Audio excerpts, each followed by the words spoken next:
opening statement. Yes, first of all, apologize for making everyone wait there, but obviously a good night for us, a good win. Anytime you can win, it's good in college football. I thought our team started fast. I was proud of the way they competed, the way we started the game. I thought we played winning football. When you look at it, the things that kind of determine what winning football is, we had 0 turnovers.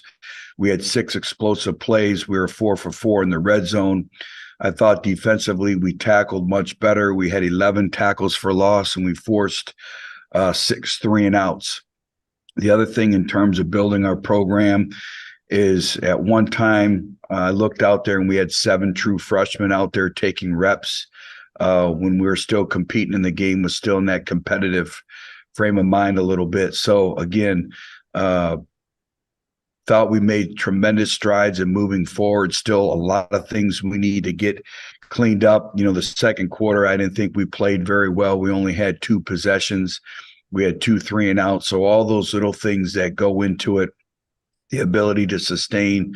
Obviously, Southern Miss coming here, start a Sun Belt Conference play, going to be a great challenge for us.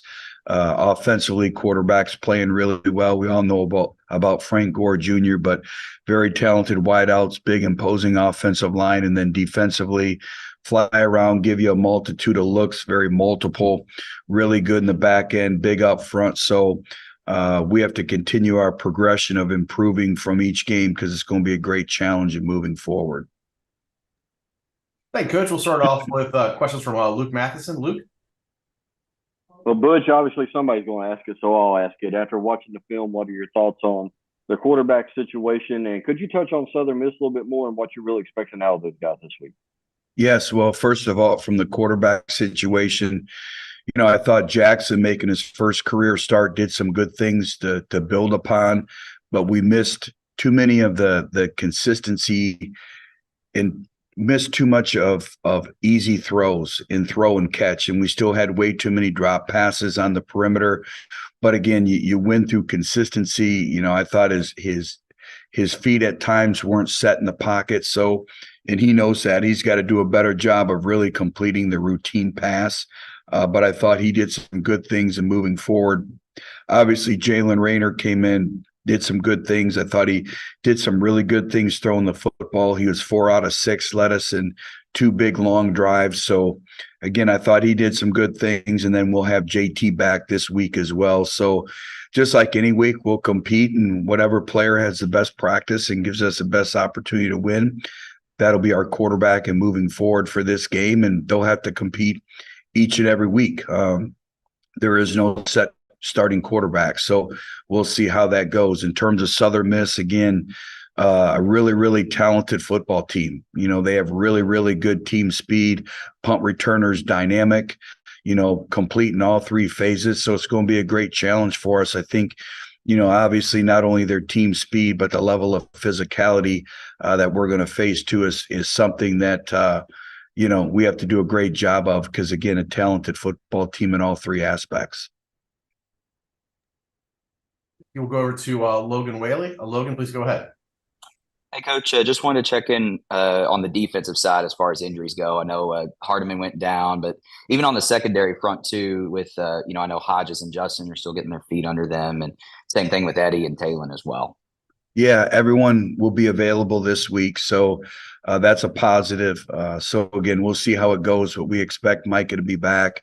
We expect Tim to be back. So again, it's all in how they progress throughout the course of the week, but they'll practice this afternoon, so having them back. And then I just think, from the corner standpoint, they're going to be definitely challenged this week with deep balls, vertical passing game, big receivers that can go up and high point the football. So again, their growth and their development, I've seen them get better from week 1 to week 2 to week 3.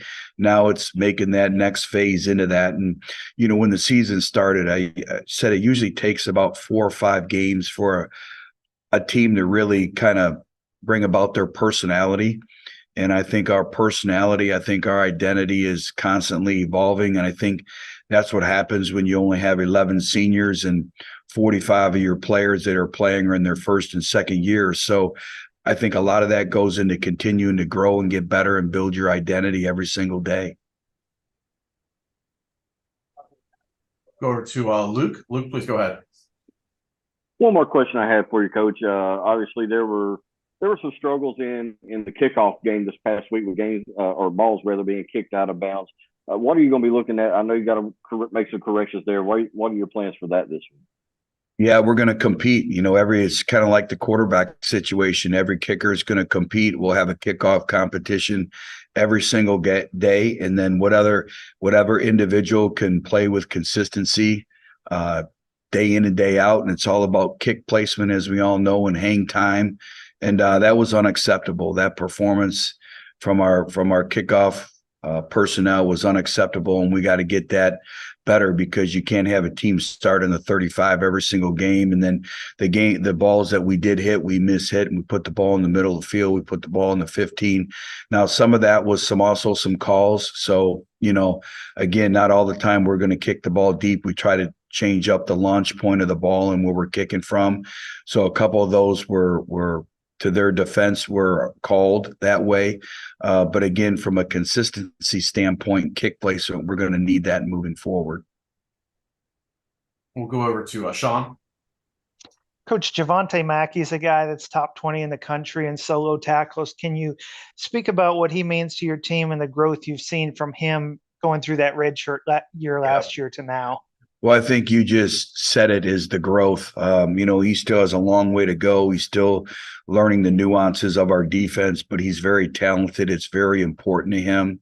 And, here's a young man who barely started football as a junior in high school. And so just how far he's come, he's progressed in our program.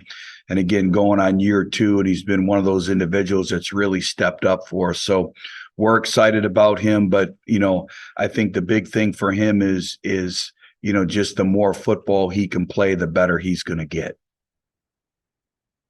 Thank you. And thank you, Coach. Do appreciate your time today. Have a great week. Thank you.